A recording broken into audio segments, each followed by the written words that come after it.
하나님의 평강과 축복이 오늘도 여러분과 함께 하시기를 주님의 이름으로 축원합니다. 오늘 빌립보서 2장 1절부터 30절까지 말씀으로 예수님 마음을 품자, 예수님 마음을 품자, 이런 제목으로 말씀의 은혜를 나누고자 합니다. 사람들에게 동일한 복음이 전해져도 어떤 사람은 그 복음을 받아서 구원을 받습니다. 그런데 어떤 사람들은 완악한 마음으로 복음을 거절하고 멸망을 받습니다. 강단에서 목회자가 말씀을 전할 때도 그 말씀을 아멘으로 받아들이는 사람이 있는가 하면은 그 말씀 가운데 어느 한 부분만 너무 감동을 받는 거예요. 근데 그 감동이 잘못된 감동이 되어서 시험이 든다거나 이제 상처받는 그런 경우가 있죠. 우리는 이런 현상에 대해서 언어와 말로는 설명할 길이 없습니다. 그래서 우리는 이런 경우에 하나님의 택하심을 받았다, 이렇게 표현하죠. 그러니까 저와 여러분이 이 시간 하나님 앞에 나와 새벽 제단을 쌓는 것도 하나님의 특별한 은혜요 축복인 줄로 믿습니다.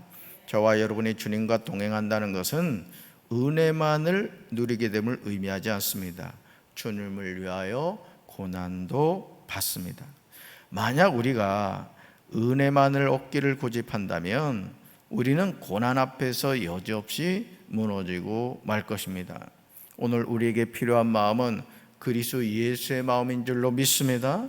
이 마음의 핵심은 죽기까지 복종하는 거예요. 그래서 이 눈에 아무 증거 보이지 않고 이 귀에 아무 소리 들리지 않고 이 손에 잡히는 것 없다더라도 믿음을 가지고 끝까지 견디는 거예요. 끝까지. 저는 우리 사랑하는 성도들이 천성문에 들어갈 때까지 믿음의 선한 싸움 승리하게 되길 주님의 이름으로 축원합니다. 바울의 마음속에 생명의 말씀을 통해서 모든 입으로 예수 그리스도를 주라 시인한 것이 있었듯이 우리 또한 그렇게 살아야 할 줄로 믿습니다. 첫 번째로 3절을 보시면 오직 겸손한 마음으로 각각 자기보다 남을 낮게 여기는 태도를 가져야 됩니다. 한 사람의 신앙 성숙을 확인하는 방법 가운데 하나가 그 사람이 일상의 삶에서 얼마나 겸손한가를 보는 거예요. 저 사람의 신앙이 성숙하냐, 아직 미성숙하냐, 뭘 통해서 볼 수 있다? 얼마나 겸손하냐. 그리스도인이라고 하면서 겸손하지 못하다는 것은 말이 되지 않죠. 왜냐하면 예수 그리스도가 우리에게 겸손의 모범이 되셨기 때문에 그렇습니다. 그러므로 바울은 3절과 4절에서 이렇게 말하죠. 같이 읽습니다. 아무 일에든지 다툼이나 허영으로 하지 말고 오직 겸손한 마음으로 각각 자기보다 남을 낮게 여기고 각각 자기 일을 돌볼 뿐더러 또한 각각 다른 사람들의 일을 돌보아 나의 기쁨을 충만하게 하라. 아멘. 주님의 일을 하는 사람은 오직 겸손한 마음으로 각각 자기보다 남을 낮게 여겨야 된다는 거예요. 또한 자기 일만 돌보지 말고 서로 다른 사람들의 일도 돌보아 줘야 된다는 거예요.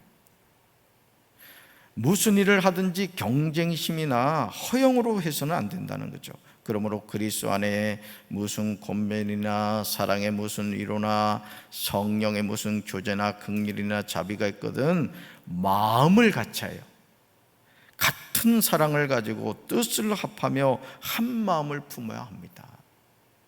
이런 강경제일교회가 좋은 교회가 된다는 것이 뭐냐? 다른 게 아니에요. 같은 마음을 가지고 사랑의 위로를 가지고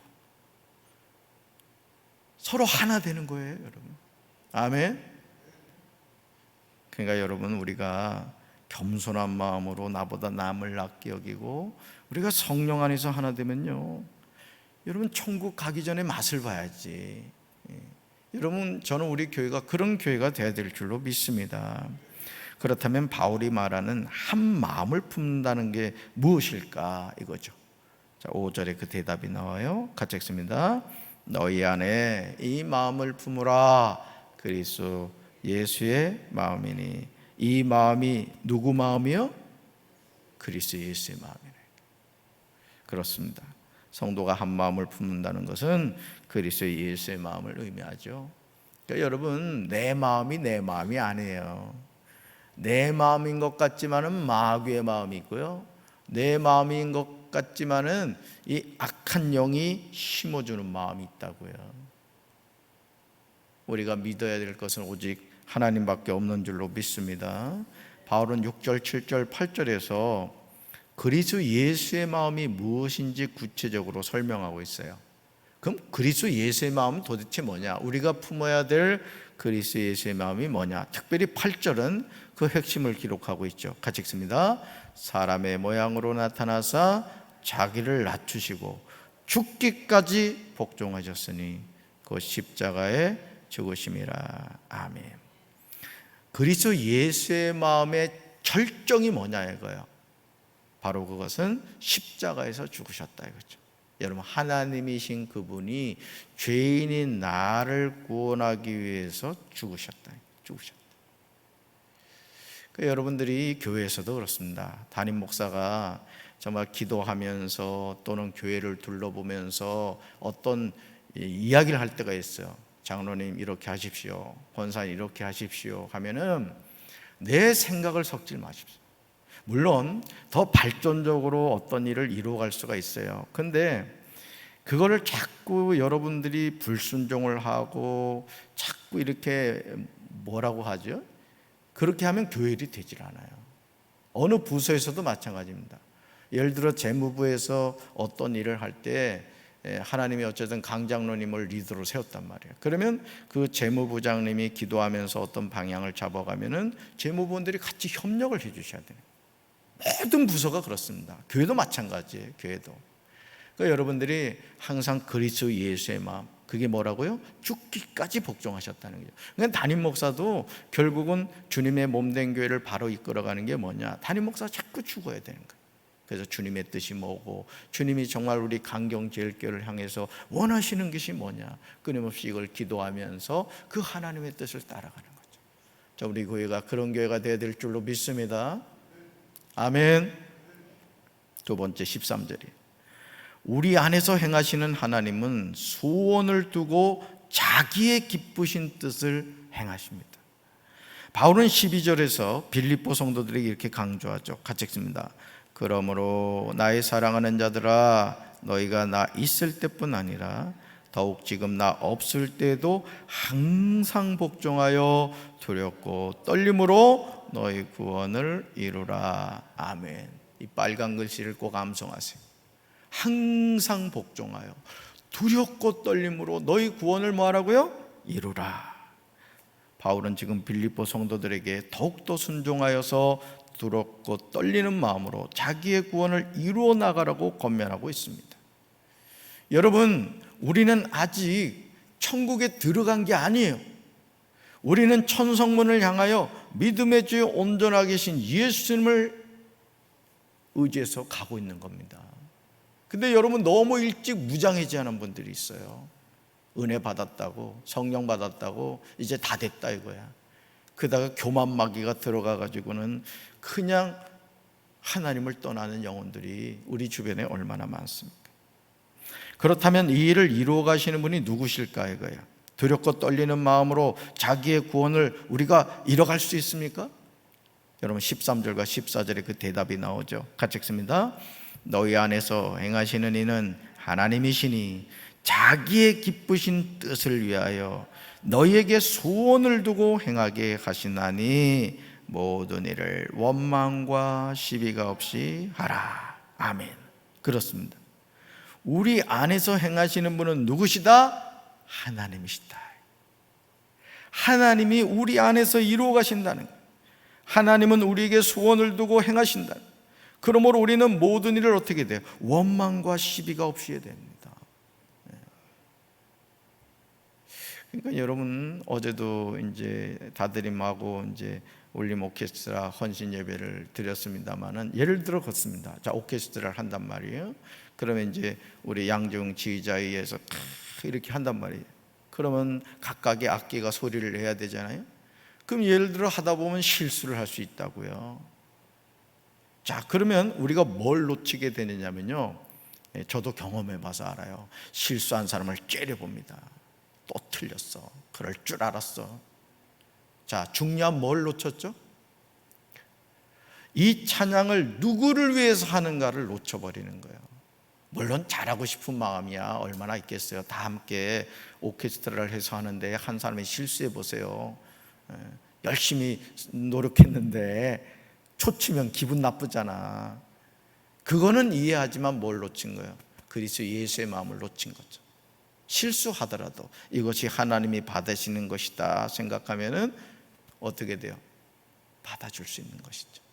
저는 우리 사랑하는 성도 여러분들이 무엇을 하든지 원망과 시비가 없이 하시길 주님의 이름으로 축원합니다. 그리고 무엇을 위해서 하는가를 늘 놓치지 마시라는 거예요. 좀 부족하다 할지라도 이게 하나님이 받으시는 것이라는 그 마음을 잃지 않는다면 하나님은 아무리 부족한 것이라 하더라도 기뻐 받으실 줄로 믿습니다. 우리가 이렇게 해야 하는 이유에 대해서 바울은 15절과 16절에서 대답하죠. 같이 읽습니다.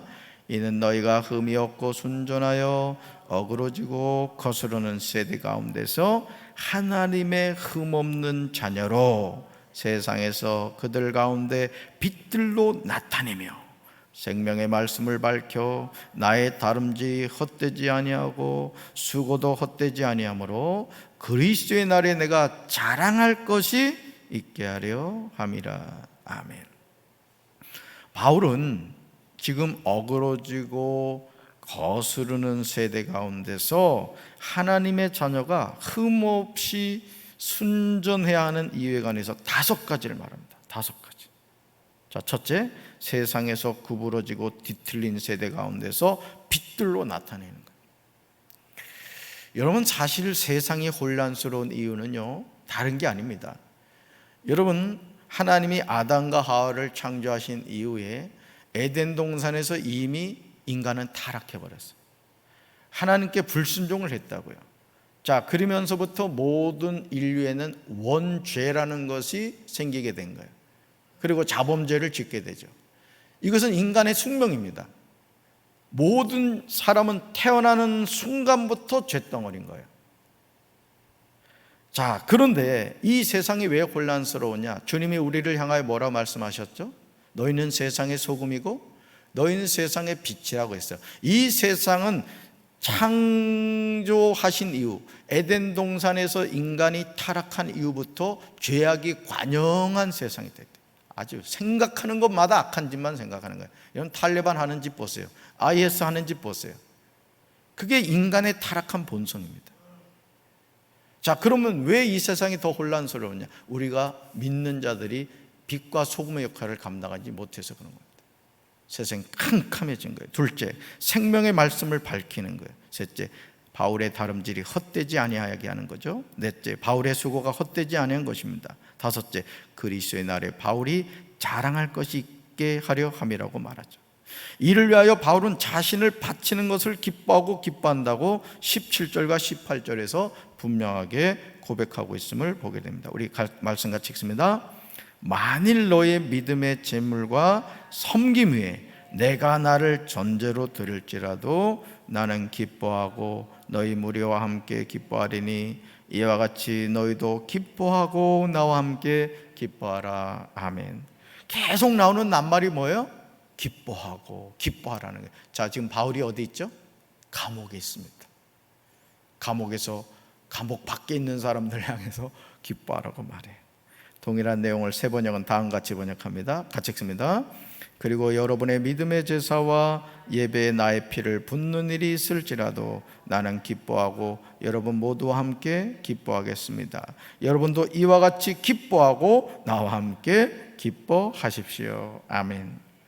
바울은 자신의 피를 빌립보 성도들의 믿음의 제사와 예배에 붓는 일이 있어도 기뻐하고 함께 기뻐하겠다고 고백합니다. 오늘 우리에게 이런 감격스러운 기쁨이 있어야 할 줄로 믿습니다. 하나님의 자녀로서 우리가 자기 자신을 하나님께 드릴 수 있는 것, 기쁨의 고백인 줄로 믿습니다. 세 번째로 22절 보시면 주님의 부름받은 동역자는 동역자와 함께 복음을 위하여 수고해야 됩니다. 바울은 빌립보서 2장 19절과 25절에서 두 제자 디모데와 에바브로디도에 관하여 말하고 있죠. 그러면서 19절과 20절에서 말합니다. 같이 읽습니다. 내가 디모데를 속히 너에게 보내기를 주 안에서 바람은 너의 사정을 알므로 안위를 받으려 함이니 이는 뜻을 같이하여 너희 사정을 진실이 생각할 자가 이밖에 내게 없음이라. 아멘. 바울은 지금 디모데를 빌립보 성도들에게 속히 보내기를 주 안에서 바라고 있습니다. 무엇 때문이죠? 그것은 바울도 빌립보 성도들의 형편을 알므로써 격려를 받으려는 것이죠. 바울에게는 디모데와 같은 마음으로 진심으로 빌립보 성도들의 형편을 염려해 줄 사람이 아무도 없다고 말하는 거예요. 여러분, 어떤 하나님의 일을 함에 있어서 그 부서의 부서장의 마음을 이해해서 같이 이렇게 동역해 준다는 게 중요하고요. 특히 속회에서도 그렇고 성교에서도 그렇거든요. 성교회 회장님의 그 마음을 이해하는 성교회 회원이 몇 명만 있어도요, 그 성교는 무엇이든지 할 수가 있죠. 주님의 몸된 교회도 마찬가지죠. 여러분이 담임 목사에게 이런 성도들이 되어주시길 주님의 이름으로 축원합니다. 제가 주보에 반복적으로 나가는 광고가 있죠. 속회와 성교에 대한 부분입니다. 여러분들이 참 그런 마음을 가지셔야 돼요. 어제 그 주일 저녁 예배 우리 김재룡 목사님 오셔서 참 간증의 말씀을 해주시고 참 은혜 많이 받았습니다. 제가 여기 부임해서 아마 최고로 많은 인원이 어제 예배를 드렸습니다.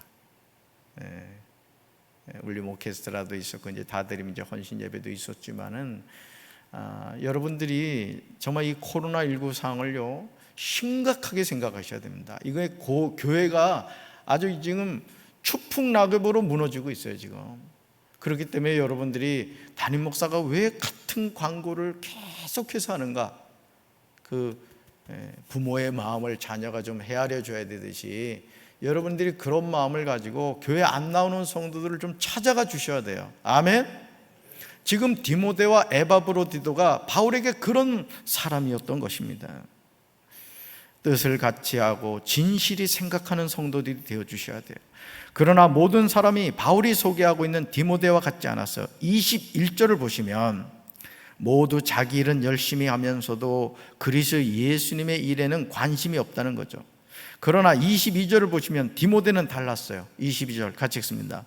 디모데의 연단을 너희가 아나니 자식이 아버지에게 한같이 나와 함께 복음을 위하여 수고하였느니라. 아멘.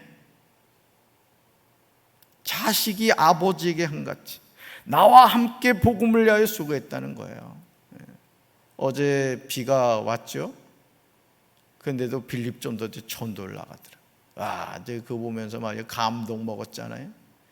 여러분, 우리가 주님의 일을 함에 있어서 우리에게 주신 사명이 무엇인가를 생각해야 됩니다. 아멘. 저는 우리 사랑하는 성도들이 그 사명 감당하게 되기를 주님의 이름으로 축원합니다. 디모데는 바울과 함께 복음을 위하여 수고하였으며 이를 위한 훌륭한 인품을 가지고 있었던 거죠. 바울은 25절부터 30절까지요 에바브로디도에 관해서 소개하고 있어요. 바울은 25절에서 설명하고 있는 것을 보게 되죠. 같이 읽습니다. 그러나 에바브로디도를 너에게 보내는 것이 필요한 줄로 생각하노니 그는 나의 형제요 함께 수고하고 함께 군사된 자요 너희 사자로 내가 쓸 것을 돕는 자라. 아멘. 이 빨간 글씨가 여러분이 되시길 바라요. 여러분이 되시길 바란다고요. 잠이 아직 들 깨가 지금. 자, 5가지로 에바브로디도를 빌립보 성도들에게 소개하고 있어요. 5가지로. 첫째, 뭐죠?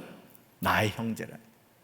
둘째, 함께 수고한 사람이라는 거예요. 셋째, 함께 군사된 자라는 거예요. 넷째, 빌립보 성도들의 사자라는 거예요. 다섯째, 바울이 쓸 것을 돕는 자라는 거예요. 여러분, 위대한 사도 바울에게 에바브로디도는 이런 사람이었던 거예요. 여러분, 목회를 하면서도요, 어제 이제 김재룡 목사님도 그 이야기를 하셨잖아요.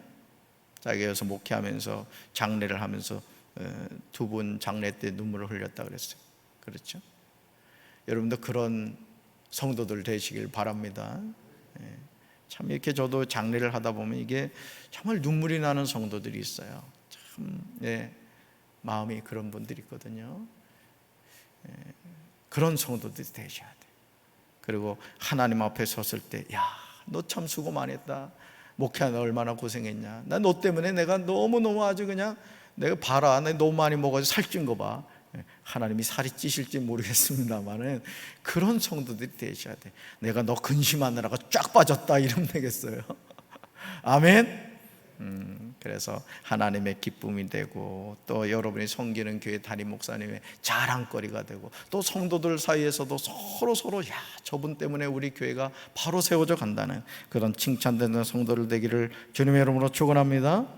자, 바울의 에바브로디도에 대한 마음이요 27절과 28절에 나와요. 같이 읽습니다. 그가 병들어 죽게 되었으나 하나님이 그를 긍휼히 여기셨고 그뿐 아니라 또 나를 긍휼히 여기사 내 근심 위에 근심을 면하게 하셨느니라. 그러므로 내가 더욱 급히 그를 보낸 것은 너희로 그를 다시 보고 기뻐하게 하며 내 근심도 덜려 함이라. 아멘. 영적인 거인 바울의 근심을 덜 수 있는 사람,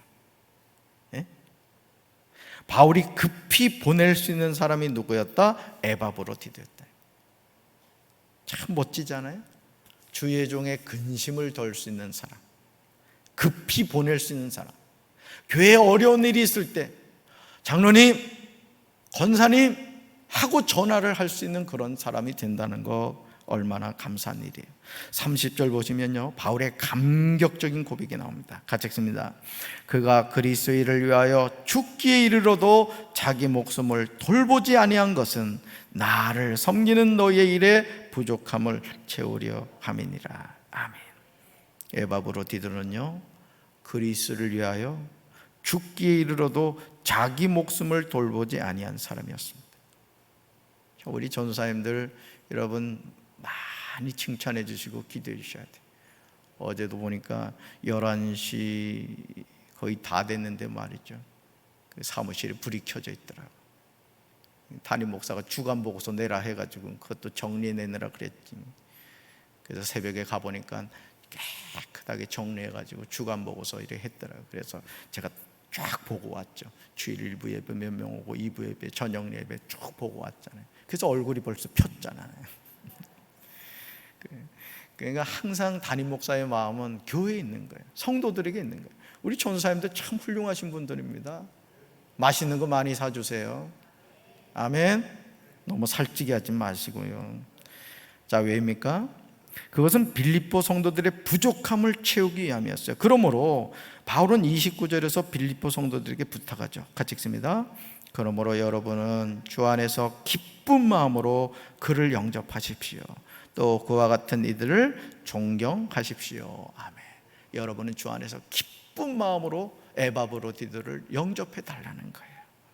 저는 저와 여러분이 주님 안에서 기쁜 마음으로 누군가에게 영접을 받는 그리스도인이 되시기를 주님의 이름으로 축원합니다. 그래서 우리 교회가 더 사랑하고 더 하나가 되어서 하나님의 선한 뜻을 이루어가는 주님이 기뻐하신 참된 교회가 되기를 주님의 이름으로 축원합니다. 자, 가슴에 손 얹겠습니다.